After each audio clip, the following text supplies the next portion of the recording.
Today I'm going to be roasting your graph or showing you my respect. We're going to be looking into different graphs from our community, upswings, downswings, and I don't have any background information. I try to identify, do they struggle in the early game, late game? Is it mindset related? Obviously, I'm not going to be 100% accurate, but I think based on my experience, I have a good idea what some of you guys might be struggling with. So if you want to check out your own graph and find similarities, I'm trying to rate all sorts of different graphs today. We can all learn as much as possible. So buckle up and let's jump right into it. So let's start with the very first graph here from Lenny, who is a very active member of our community.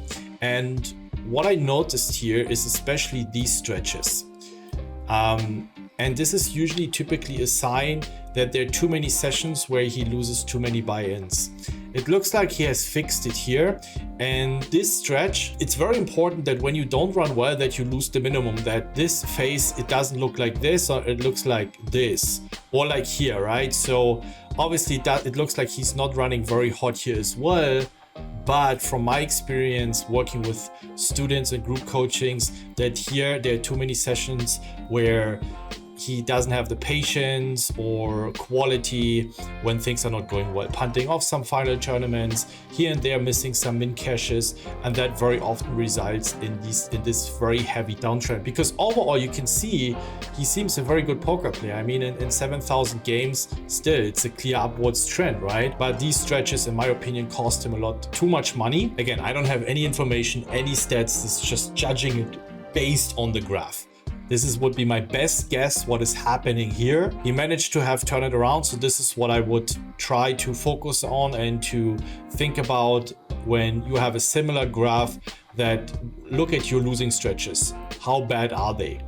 I think especially on these stakes that he's playing, average buy-in, having these stretches over 1,000 games, losing like constantly like this is not just downswing. So there is something we can control, and then he could have been probably more like around 25k or 20k at least, instead of being only 5k. So it really costs you 5k, 10k here, not being able to lose the minimum when things are not going your way. Very sick graph in my opinion, very steady grind. Obviously ROI wise, 35 can always be higher, can be 40 to 50, but overall looks really good on 20k games, over 200k profit, average stake $26. I don't see any clear leaks. Sometimes you can see early game leaks or late game leaks, but here that's definitely not the case. And yeah, a lot of respect for that grind. Also, you see here, even if he's not running so well compared in the grand picture, obviously there are some stretches here where he seems to lose some money, like here in this phase, but in the grand scheme of things, it looks pretty solid. It also depends what kind of style you're playing. If you try to min cash a lot, or if you try to run it deeper, like both can be very profitable if you operate within the framework of playing plus EV, but I don't see any huge leaks here. And this is the only real stretch where I would say, obviously we're all going to do mistakes. We're going to be losing some unnecessary buy-ins. But apart from that, if he's not running well, he's mostly break even or losing very little.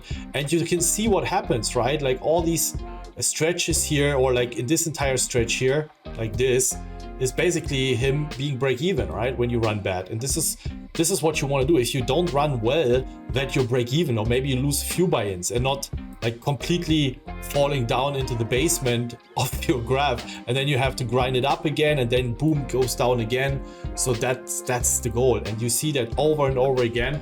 So I think with different player types that wouldn't have such a strong mindset, they might be here or here, because these phases would have been a lot harder, and then it's harder to recover. So very important to always trying to lose the minimum. I really like this graph because you can see that if he had a big score, right, he stays on his limit. Yes, he loses a little bit, but that can easily happen over 200. He doesn't start playing higher, and he loses very little over those 200, 300 games. He only loses a couple $100 and then grinds it up. That's the grind.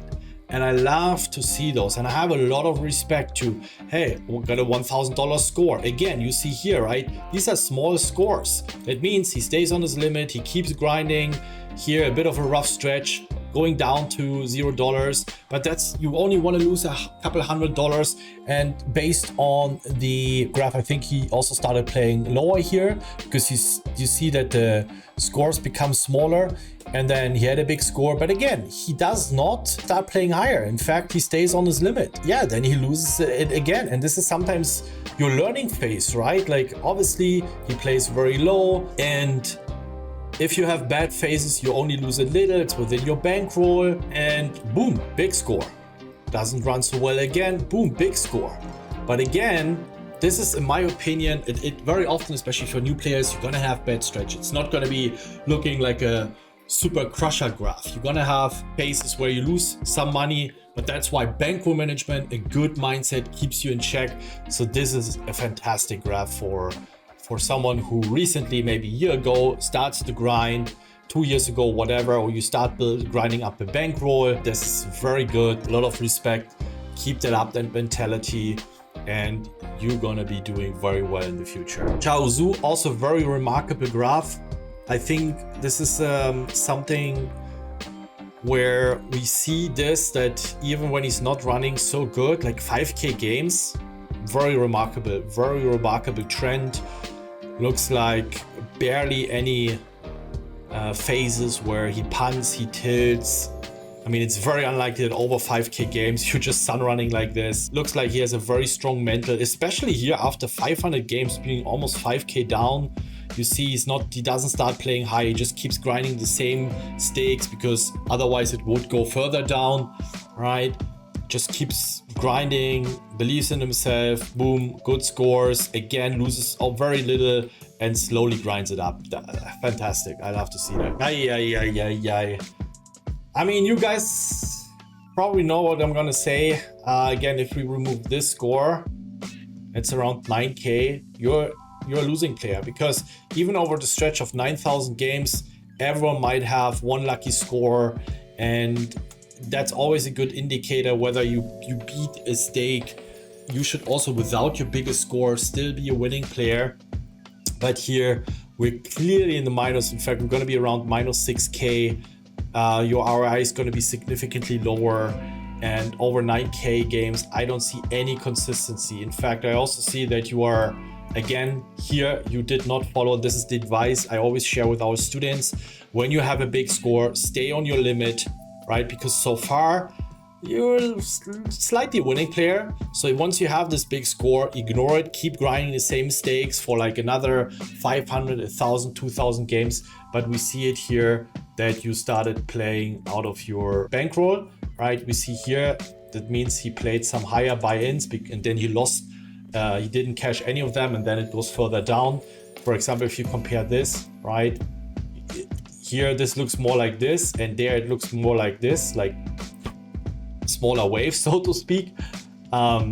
That's usually an indicator that he started playing higher stakes, and you see here, he basically lost those 9K within 3,000 games, and compared to here, yeah, he moved up too quickly. This is, for example, a good example where he followed this advice, and you see break even for 1,200 games, one big score. Even a break even player, even the slightly losing player can have one big score, but it doesn't make you winning. Yes, results wise, you would think he's a winning player, but EV wise, the expected value would not say, all right, this is a winning player. That's why it's very good. We see this guy only lost 2K, 3K, 4K. The other guy, if he would have started playing higher, he would be here, right? He would have lost, I mean, no, it's not K, it's 100. So he'd only lost 200, 300. But the other guy, if he would have done the same, he would have lost pretty much half of his winnings, or even back down to $700 winnings. So he would have lost 1K, $1,500, which is probably a significant part of your bankroll if you play $3 limits, right? But we see that here, despite having a rough stretch after the big score, he kept playing his $1, $2, $3 tournaments. Bam up, very good. And now, after your score, it keeps going up. Now I would say, all right, man, even after that big score, you kept, yeah, you had a rough phase, you had a score, went a little bit down, went up again. It might look like actually that he started taking some shots here. I think it looks like. So once it doesn't go well, go down again. Make sure you only lose a little bit, then you have a score.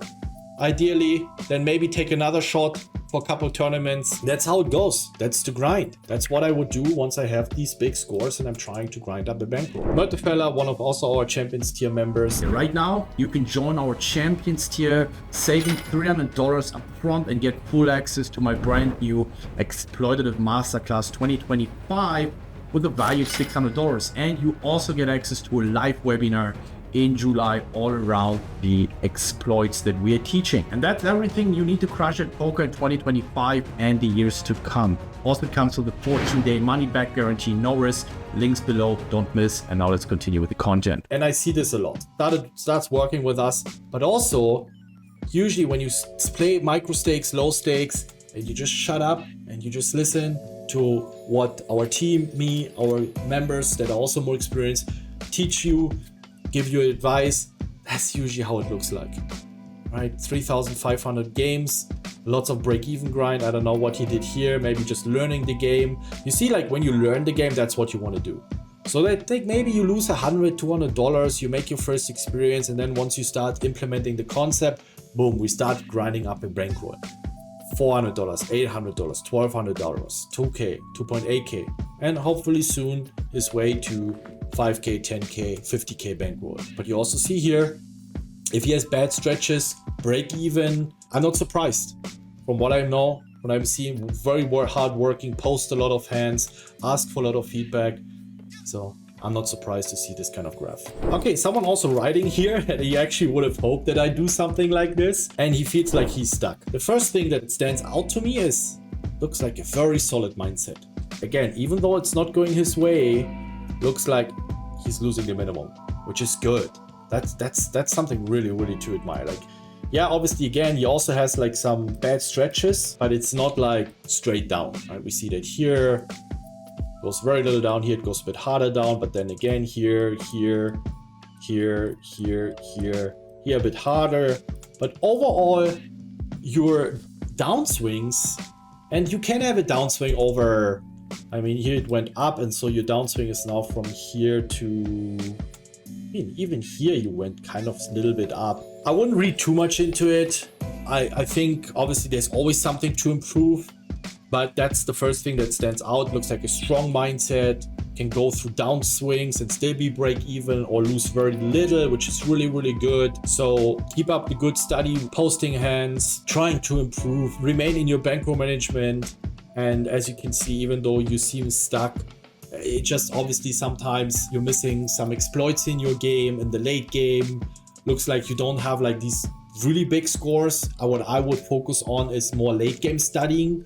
So these graphs, when someone is stuck but still up and like not losing a lot but also not really winning a lot, means like you have a solid early game, you manage to make it in the money a lot, but when you don't run well, you don't have these big scores that can potentially carry you. So what I would do is focus more on late game, ICM studying, money bubble, try to find exploits against big stakes, also final table, let someone else assess your game, post hands. I'm pretty sure you might be too tight, too passive in many of these situations. My guess would be that your early game is actually pretty solid. Otherwise, you wouldn't have so many smaller scores that kind of like carry you in your downswings that you still end up being break even or only slowly, slightly losing. Someone posting this graph, there was someone who attended our webinar. And again, this was not the requirement to give us any testimonials.